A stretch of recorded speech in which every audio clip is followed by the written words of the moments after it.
Bapak-bapak, ibu-ibu, saudara-saudara kaum muslimin rahimakumullah.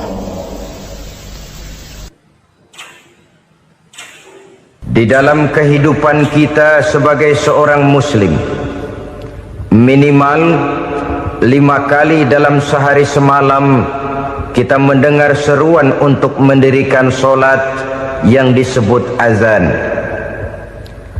Ada kalimat menarik di dalam kalimat azan itu, yakni seruan hayya 'alal falah, marilah menuju kepada keberuntungan, marilah meraih kemenangan. Seruan ini adalah kecenderungan dari setiap manusia, apapun warna kulitnya. Artinya, setiap orang dalam hidup selalu ingin meraih dan mencari kemenangan. Kemenangan akan melahirkan kepuasan batin, dan kepuasan batin memberikan kebahagiaan. Sedangkan kekalahan melahirkan penderitaan batin, dan penderitaan batin menjerumuskan seseorang di dalam berbagai bentuk kerugian. Jikalau inilah seruan azan, maka masalahnya ialah apa yang menyebabkan kita meraih kemenangan. Al-Quranul Karim memberikan tuntunan dan ajaran kepada kita bahwa orang-orang yang memperoleh kemenangan itu tidak lain adalah orang-orang yang bertakwa. Hanyalah mereka yang bertakwa kepada Allah Subhanahu wa ta'ala pada akhirnya akan tampil sebagai pemenang. Lalu siapa orang yang bertakwa itu? Dijelaskan dalam awal-awal Al-Baqarah, orang yang bertakwa yang akan meraih kemenangan. Pertama, alladzina yu'minuna bil ghaib, yaitu orang-orang yang beriman kepada yang gaib, percaya bahwa ada alam yang gaib, alam yang abstrak, alam yang tidak bisa dijangkau oleh salah satu daripada panca indera kita. Mereka percaya dan beriman kepada adanya malaikat, beriman kepada adanya iblis dan jin, beriman kepada adanya alam kubur, beriman kepada adanya alam mahsyar, beriman kepada adanya alam akhirat, beriman kepada adanya surga dan neraka. Beriman bukan cuma sekedar beriman dalam ucapan bibir saja, tetapi beriman yang nilai iman itu mampu mewarnai gerak dan gaya hidupnya. Iman yang meresap sampai ke tulang sumsum, kemudian memberikan dampak positif di dalam kehidupan manusia.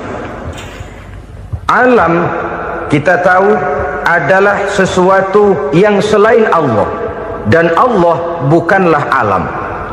Apapun namanya selain daripada Allah, itu adalah alam. Alam pada hakikatnya terbagi menjadi dua.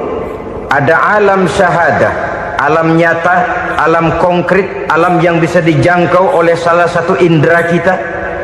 Kemudian ada alam ghaib, alam yang tidak bisa dijangkau oleh panca indera kita, alam metafisika, alam abstrak, alam yang wajib kita imani keberadaannya. Kita percaya bahwa malaikat itu ada, kita percaya kepada jin, bahwa jin itu ada, kita percaya kepada adanya iblis dan setan. Bukan percaya kepada iblis dan setannya, percaya bahwa iblis dan setan itu ada. Itu termasuk salah satu daripada sifat orang yang bertakwa kepada Allah. Saudara-saudara kaum muslimin rahimakumullah, kecenderungan pembangunan yang lebih bersifat materialistis biasanya menggeser aspek kehidupan rohani. Orang berpikir empiri, dan dalam pola pikir yang demikian maka alam gaib tidak lagi mendapat perhatian. Aspek kehidupan yang bersifat rohaniah malah mulai ditinggalkan. Akibatnya terjadilah kepincangan di dalam kehidupan kita. Pernah ada satu pengalaman pribadi dalam perjalanan kembali ke tanah air. Dalam pesawat di sebelah kanan saya duduklah seorang Jerman namanya Heiner Simonsen. Iseng saya ajak kenalan, saya ajak ngobrol, saya tanya dia. Saya bilang, Mas Heiner ini, kalau pesawat yang kita tumpangi ini jatuh ke bawah, kira-kira apa yang bakal terjadi, Mas? Dia bilang, kita semua akan mati. Begitu? Iya. Oke. Apa itu mati? Tanya saya. Dia bilang, untuk tahu apa itu mati, kita harus tahu lebih dahulu apa itu hidup. Saya pikir nih bule bisa ngomong juga. Baiklah, kata saya. Apa hidup menurut Anda itu? Oh, hidup itu dia bilang, kalau seluruh anggota badan kita bekerja secara normal, paru-paru memompa darah secara normal, jantung berdetak secara normal, sel-sel tubuh bekerja secara fit, dan organisme tubuh hanya mau bekerja secara normal, dia bilang, kalau kita memberi makan yang cukup, menu yang teratur, dan gizi yang lengkap. Saya bilang, kesimpulannya apa, Ner? Dia jawab, hidup adalah dari tangan ke mulut. Life is from the hand to the mouth, kata dia. Hidup adalah dari tangan ke mulut.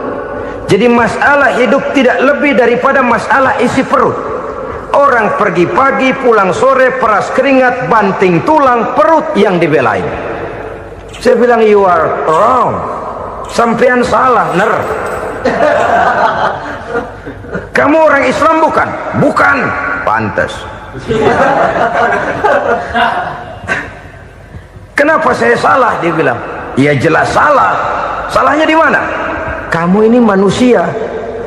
Kalau hidup cuma dari tangan ke mulut, saya bilang, kambing di kampung saya juga begitu pikirannya, Ner. Itu kambing di kampung saya, asal perutnya kenyang, sudah hidup dia. Perkara besok bagaimana, lusa prospeknya macam mana, bulan depan ada apa, kambing nggak pernah mikir. Di kampung saya kambing juga pikirannya begitu. Kamu Kristen ya? Tadinya. Loh kok tadinya, lalu apa sekarang kamu ini? Dia bilang, sekarang saya netral.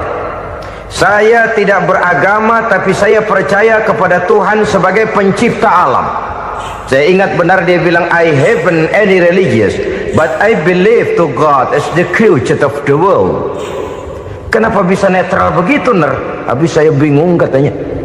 Islam bilang Islam baik, Kristen bilang Kristen baik, Hindu Buddha bilang Hindu Buddha baik, semua agama baik. Saya netral sekalian, nggak beragama. Yang penting saya percaya kepada Tuhan. Saya bilang, Ner, kamu ini kayak orang mau beli celana, lalu bingung. Yang satu bilang Levi's bagus, yang satu bilang Blue Jean hebat, yang satu bilang Wool England hebat. Celana ini hebat, celana itu bagus, celana ini hebat, semua celana bagus, kamu bingung. Akhirnya netral, tidak pakai celana. Itu juga salah. Saya pikir-pikir, kemudian saya melihat bahwa dua pola berpikir Heiner ini nampaknya sudah mulai menggejala di lingkungan masyarakat bangsa kita. Disadari atau tidak, secara jujur kita harus berkata, dua pola pemikiran Heiner ini mulai berkembang di tengah masyarakat bangsa kita. Pertama, pola pikir materialisme. Hidup adalah dari tangan ke mulut. Masalah hidup tidak lebih masalah isi perut. Itu yang perlu dibela, dan disitulah arti kehidupan. Pergi pagi, pulang sore, peras keringat, banting tulang untuk mempertahankan perut. Kalau sudah kemari cara orang berpikir, maka buat apa percaya kepada yang gaib? Untuk apa sholat? Untuk apa puasa? Untuk apa zakat? Untuk apa menghadiri majelis taklim? Tanpa kepercayaan kepada yang gaib, hidup berjalan menurut alur empiris dan materialis. Kalau sudah ke sana cara orang berpikir, biasanya orang lalu cenderung menghalalkan segala cara. Hanyalah orang yang percaya bahwa akhirat ada, hanyalah orang yang percaya bahwa alam kubur itu ada, hanyalah orang yang percaya bahwa malaikat itu ada, hidupnya akan lebih terarah dan terkendali. Karena kepercayaan kepada yang gaib, yang merupakan fase daripada kehidupan setelah hidup yang sekarang ini, mewarnai gerak pribadi seseorang di dalam dia melakukan kegiatan hidupnya. Pola berpikir materialisme, disadari atau tidak, mulai menggejala di lingkungan masyarakat bangsa kita. Hidup tidak lebih dari urusan tangan ke mulut, mulut ke tangan, tangan ke mulut. Asal perut sudah kenyang, hiduplah sudah. Perkara bagaimana prospek hari yang akan datang, bagaimana akhirat, tidak jadi persoalan. Ini yang oleh Nabi diperingatkan, ad-dunya sijnul mu'min wa jannatul kafir. Dunia adalah penjara bagi orang beriman dan surga bagi orang kafir. Dulu di zaman Belanda hadis ini pernah disalah tafsirkan, disalah artikan, digunakan sebagai senjata untuk mengkebiri dan membuat impoten umat Islam.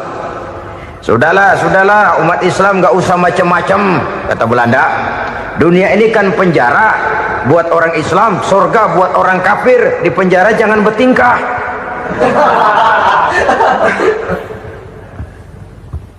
Pengertiannya tidak begitu. Dunia adalah penjara bagi orang mukmin. Artinya dalam kehidupan dunia seorang mukmin tidak bebas memperturutkan hawa nafsunya. Dipenjara hawa nafsunya. Sebaliknya surga bagi orang-orang kafir. Buat orang kafir surgalah dunia ini. Mereka bebas memperturutkan hawa nafsunya, dilarang tidak terlarang, dicegah pun tidak tercegah. Mereka hidup menurut alur bisikan nafsu mereka sendiri. Kemudian bila ajal datang, maut merenggut nyawa, selesailah surganya sampai di situ. Maka bagi orang-orang yang tidak percaya kepada adanya akhirat, kepada adanya alam gaib, surganya sebatas umurnya. Sekali lagi, surganya sebatas umurnya. Bila umur selesai, ajal pun datang merenggut nyawa, selesailah sudah surganya sampai di situ. Alangkah pendeknya perjalanan orang-orang yang tidak percaya kepada alam gaib ini. Bagi kita mukmin, jikalau kita mampu memenjarakan hawa nafsu, kita bisa bahagia di dunia ini. Dan Islam memang tidak menyuruh kita sengsara di dunia. Raih dunia, kejar dunia, gapai dunia sebagai alat untuk mencapai kebahagiaan di akhirat nanti. Hidup adalah satu perjalanan panjang yang terbentang sejak kita terlahir dari alam rahim sampai kepada alam akhirat nanti. Andai kata kita gagal meraih kebahagiaan di dunia, toh kita masih punya akhirat. Tapi jangan jadi dalil yang melemahkan semangat. Biarin dah kita di dunia kebelangsak, yang penting akhirat. Akhirnya dunia benar-benar kebelangsak. Bagaimana dunia ini bisa kita raih, dan bagaimana meraih dunia untuk menunjang kepentingan akhirat nanti. Yang kedua, dari pikiran Heiner yang saya lihat menggejala di lingkungan masyarakat bangsa kita, timbulnya manusia-manusia netral. Seolah-olah Tuhan yes, agama no. Sama Tuhan percaya, agama ogah. Tuhan ngangguk, giliran agama godeng. Padahal hampir dalam setiap ayat dalam Quran, kata-kata amanu biasanya bergandeng dengan wa amilus sholihat. Iman dan amal soleh. Ini sebagai isyarat Tuhan dan agama jangan pernah dipisah-pisah. Apabila kita bertuhan, maka kita harus beragama. Apabila kita beragama, maka agama itu harus bersumberkan dari Tuhan yang kita imani itu. Tidak mungkin kita pisah, Tuhan yes, agama no. Sama Tuhan percaya tapi agama bikin sendiri. Sembayangnya cukup bengong 2 jam madep mulon.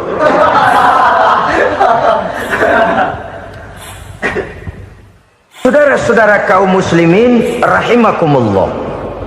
Jadi dengan demikian, agama yang kita akui merupakan unsur mutlak di dalam pembangunan sekarang ini, merupakan bagian dari kehidupan yang menuntun kita bahwa di balik alam nyata ini, di balik alam syahadah ini ada alam gaib.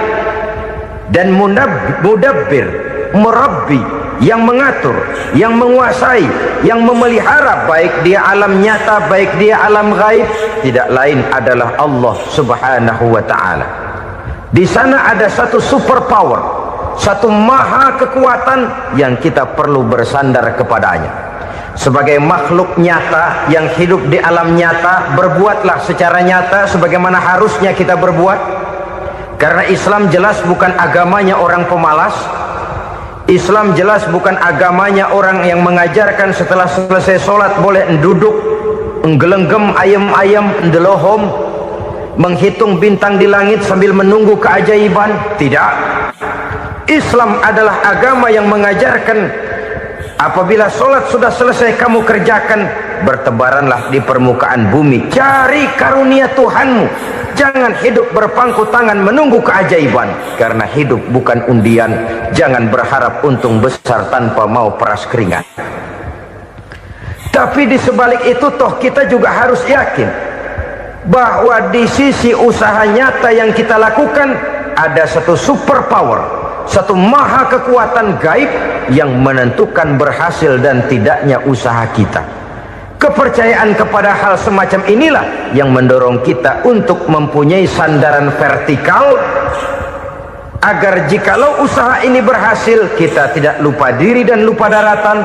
Jikalau usaha ini gagal, kita tidak putus asa dan buruk sangka, tidak cuplik pandangan dan sempit hati, tapi mampu melihat persoalan dengan kacamata putih sambil husnuzon kepada Allah Subhanahu wa ta'ala.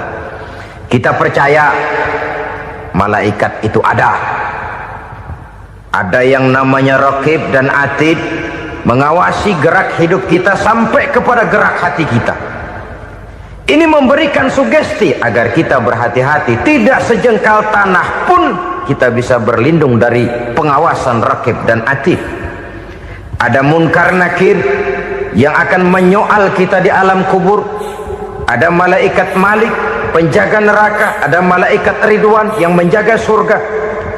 Kita percaya kepada adanya jin, kita percaya kepada adanya setan, iblis. Percaya kepada adanya, bukan mempercayai si setan, si iblis lalu menjadikannya sebagai teman. Tidak. Percaya bahwa mereka itu ada dan merupakan makhluk Allah yang gaib, yang diciptakan Allah Azza wa Jalla. Kepercayaan kepada alam gaib memberikan motivasi terhadap gerak lahir manusia, sehingga dengan motivasi kepercayaan kepada yang gaib, gerak lahir jadi lebih terarah, jadi lebih terpelihara. Pernah seseorang bertanya, "Pak, apakah adanya akhirat bisa dibuktikan secara ilmiah?" Saya bilang tidak bisa, tidak bisa. Kenapa? Karena yang berangkat nggak pernah pulang kembali lagi. Kalau dia pulang kemari bisa kita tanya bagaimana enak di sono. Cuma secara moral saya katakan, lebih beruntung orang yang percaya kepada akhirat daripada yang tidak. Sekarang saudara percaya akhirat ada, lalu saudara baik-baik di dunia, sholat, puasa, zakat, menolong orang lain, menebarkan kebajikan. Saudara mati, andai kata akhirat tidak ada, toh dalam hidup saudara sudah berbuat baik, paling tidak nama saudara akan dikenang sebagai orang baik. Sebaliknya, saudara percaya, kata saya, bahwa akhirat tidak ada, lalu hidup semau-maunya, tenggelam dalam maksiat dan munkarat, menentang Allah, tidak mau ruku dan sujud, lalu saudara mati, kemudian akhirat ada, ayo mau apa? Bekal tidak punya. Jadi secara moral lebih beruntung orang yang percaya kepada adanya akhirat daripada yang tidak percaya. Dan itu alam gaib yang tidak bisa dibuktikan secara eksakt. Jangankan untuk membuktikan seperti itu, dalam kehidupan sehari-hari saja yang kita rasakan tidak selalu berbentuk toh. Angin, bagaimana sih bentuknya angin? Kita tidak tahu. Merah, artinya kalau dikerok merah. Yang merah itu kulit, yang kulit kita bukan anginnya. Sakit, rasa sakit itu ada, tapi bagaimana bentuk sakit kita nggak pernah tahu. Kalau kita makan cabai pedas, bagaimana bentuk pedas itu tidak ada, tapi rasa ada. Bentuk pedas hijau, cabenya bukan pedasnya. Tidak semua yang kita rasakan bisa kita gambarkan dalam bentuk yang konkret. Oleh karena itu, sekali lagi bahwa kepercayaan kepada alam yang gaib mampu memberikan satu sugesti yang menata kehidupan seseorang lebih lurus, lebih terarah, dan lebih terkendali. Maka wajar kalau kepercayaan kepada yang gaib mengantarkan seseorang untuk meraih kemenangan. Kenapa? Dia percaya kepada yang gaib, bahwa akhirat ada, bahwa alam kubur ada, bahwa pertanggungan jawab itu ada. Maka dia lalu tidak hidup saenae udele dewe, gitu loh.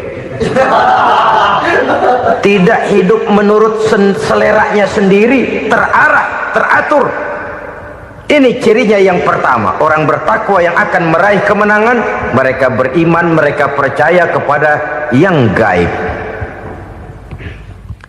Bahkan hal-hal konkret saja selalu berangkat dari yang gaib. Saudara-saudara, para remaja, para pemuda sekarang ini tidak pernah tahu toh siapa yang akan jadi teman hidup saudara. Kita bisa saja ngerancang, mentargetkan, tapi toh akhirnya yang namanya jodoh bukan kekuasaan kita. Rezeki di luar kemampuan kita. Begitu juga ajal, maut, jodoh, ajal adalah contoh-contoh konkret bahwa pada akhirnya yang gaiblah yang menentukan. Bertahun-tahun ngelancong, emang jodoh seret nggak jadi.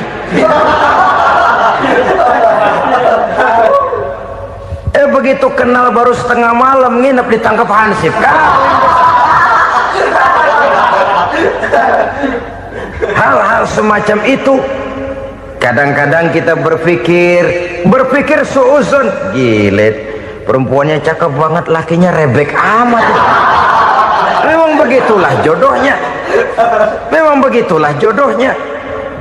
Saudara hadirin ma'asyiral muslimin yang saya hormati, jadi hal-hal yang konkret saja kita yakini sepenuhnya ditentukan oleh satu superpower yang gaib itu tadi. Dari sanalah segala ketentuan itu berangkat dan kesanalah segalanya akan kembali. Maka kepercayaan kepada yang gaib meluruskan gerak hidup seseorang dan itu akan mengantarkan dia kepada meraih kemenangan. Satu. Yang kedua, wa yuqimuna shalah. Orang bertakwa yang akan meraih kemenangan itu adalah orang-orang yang mendirikan sholat. Kenapa sholat mengantarkan orang untuk meraih kemenangan? Yang jelas, inna sholata tanha anil fahsya'i wal munkar. Sholat mampu mencegah manusia dari perbuatan keji dan munkar. Banyak filsafat hidup yang terkandung di dalam sholat ini. Sejak kita wudhu sampai kita menghadap ke arah kiblat, sampai kita melakukan gerak-gerak sholat, bacaan-bacaan yang ada di dalam sholat, lalu sampai kepada mengucapkan salam. Banyak filsafat hidup yang terkandung di dalam sholat. Umpamanya saja, setelah takbiratul ihram mulai kita dengan sholat dalam posisi berdiri, diajarkan dalam kitab-kitab fikih agar kita melihat ke arah tempat sujud. Ini kan filsafat kehidupan. Kalau kamu sholat dalam posisi berdiri, lihat tempat sujud. Jangan sholat mata jelalatan, sebab nanti bisa mengurangi kekhusyuan. Jadi wajar kalau yang dikatakan bahwa yang paling afdol adalah shaf yang di depan. Kenapa? Secara harfiah pengertiannya akan lebih mengundang kekhusyuan. Kenapa? Kalau kita di shaf paling depan di masjid umpamanya paling banter kita lihat tembok. Tapi kalau kita shaf di tengah atau di belakang, orang-orang di depan kita pun akan kelihatan. Yang bajunya loreng, yang bajunya genggang, yang bajunya macam-macam. Kita lihat, kadang-kadang kita pikirin, ada yang bajunya bolong. Kita sholat tapi dalam hati, nih orang bajunya robek yang nggak tahu apa. Ada saja hal-hal yang mengusik kekhusyuan kita. Oleh sebab itu diajarkan dalam posisi berdiri, lihat, arahkan pandangan matamu kepada tempat sujud. Ini kan filsafat kehidupan. Maksudnya apa? Kalau lagi diri lihat dong tempat sujud, kalau udah di atas ingat dong sama yang bawah, kalau sudah tinggi ingat dong dari mana kamu berangkat, kalau sudah berkuasa bantu dong yang lemah, kalau sudah kaya santuni dong yang miskin, kalau sudah alim bimbing dong yang awam. Ini filsafat kehidupan. Dalam posisi berdiri kau lihat tempat sujud. Ini akan melahirkan kepekaan sosial di mana seseorang mau tahu kepada orang lainnya. Bagaimanapun kaya kita, tinggi pangkat dan jabatan kita, jikalau hidup hanya untuk kepentingan perut sendiri saja, rasanya belum membawa manfaat di dalam kehidupan kita. Tapi efek yang tertinggi sesungguhnya, solat mencegah manusia dari perbuatan keji dan munkar. Perbuatan keji dan munkar walaupun kelihatannya mendatangkan uang, membawa keuntungan, tapi itu keuntungan semu, keuntungan sementara. Dengan menipu orang lain kita bisa dapat untung, tapi tidak membawa berkah, dan itu adalah kerugian besar dalam kehidupan kita. Maka untuk meraih kemenangan harus dimulai dengan membentuk kepribadian yang tegar, memiliki sandaran vertikal yang langsung kepada Allah Subhanahu wa ta'ala, dan itu hanya bisa kita tempuh melalui jalur ibadah formal yang sudah ditentukan Allah, yakni solat yang 5 waktu. Untuk memperkuat itu ada solat-solat sunnah, rawatib, nawafil sebagai terminal-terminal kontrol cadangan untuk memelihara stabilitas temperatur batin di dalam kita berhubungan dengan zat yang maha gaib, yaitu Allah Subhanahu wa ta'ala. Orang sering bertanya, Pak, itu tetangga saya nggak sholat, duitnya nggak habis-habis, Pak. Nggak sholat tapi mobilnya tambah terus, nggak sholat tapi usahanya makin maju. Tapi di sisi lain ada orang yang rajin sholat, rezekinya butak bener, anaknya mana kurus mana korengan.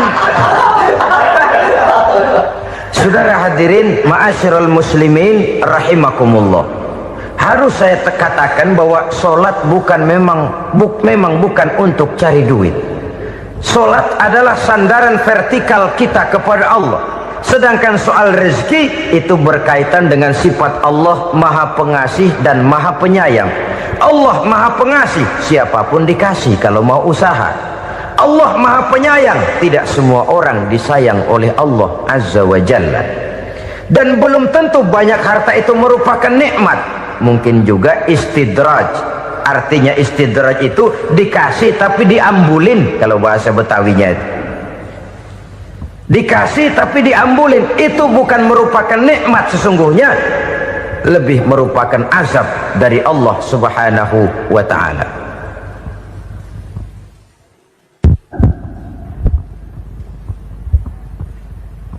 Agama mempunyai sistem solat, dan kita umat Islam telah dituntun oleh Allah Subhanahu wa ta'ala yang wajibnya 5 kali dalam sehari semalam mendirikan solat, dan itu tentu berada dalam jangkauan kemampuan manusia. Pada awalnya barangkali kita memang merasa solat itu satu kewajiban, tapi semakin kita hayati makna, manfaat dan filsafat yang terkandung di dalam ajaran solat, semakin sampai kita kepada keyakinan bahwa solat adalah keperluan kita. Sehingga pada waktu tertentu dinilai puncaknya, kita tidak lagi akan berkata saya wajib sholat, tapi kita akan berkata saya perlu sholat. Kalau kita sudah merasakan itu adalah keperluan kita, nah di sanalah kita baru akan merasakan ruginya kalau hal itu tidak kita laksanakan. Sepanjang kita masih berkata saya wajib sholat, kita akan lebih merasakan dia sebagai beban ketimbang sebagai keperluan. Yang jelas Allah tidak memerlukan ibadah yang kita laksanakan ini. Dengan kata lain,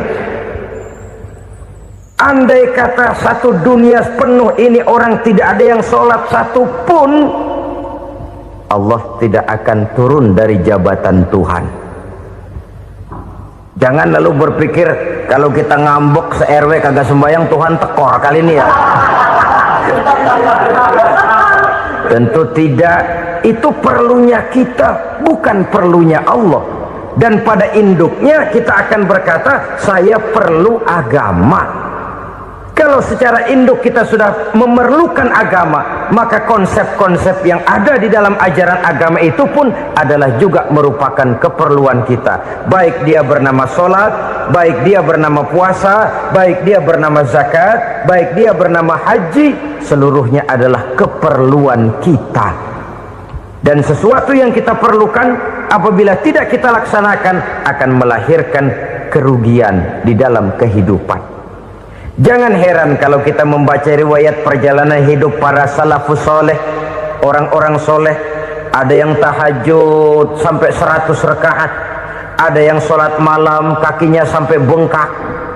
Kita sekalinya bengkak biri-biri. Ada yang sholat membaca surah dalam Al-Quran sampai khotam Quran. Kok mau? Mereka sudah merasakan itu keperluan. Itu saja soalnya. Satu saat pun jikalau kita merasa bahwa itu keperluan saya, kita pun akan melaksanakan seperti itu.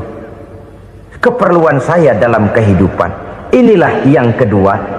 Yang ketiga, orang bertakwa yang akan meraih kemenangan itu, wa mimma razaqnahum yunfikun. Mereka membelanjakan sebagian daripada rezeki yang diberikan Allah kepada mereka. Mereka infakkan di jalan Allah. Ada satu dialog menarik.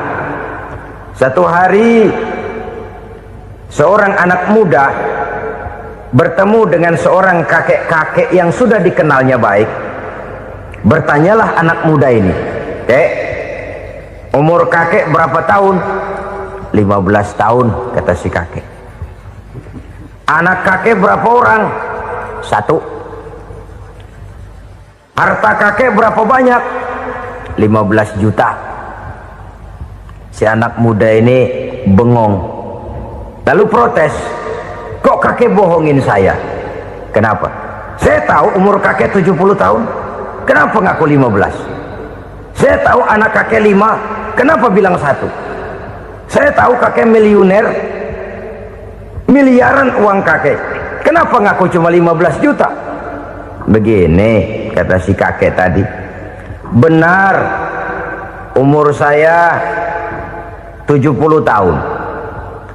Tapi dari umur yang 70 tahun itu baru 15 tahun terakhir ini saya merasakan ibadah kepada Allah. Meninggalkan maksiat, jauh dari segala macam munkarat. Maka yang 15 tahun inilah yang benar-benar saya rasakan sebagai umur saya.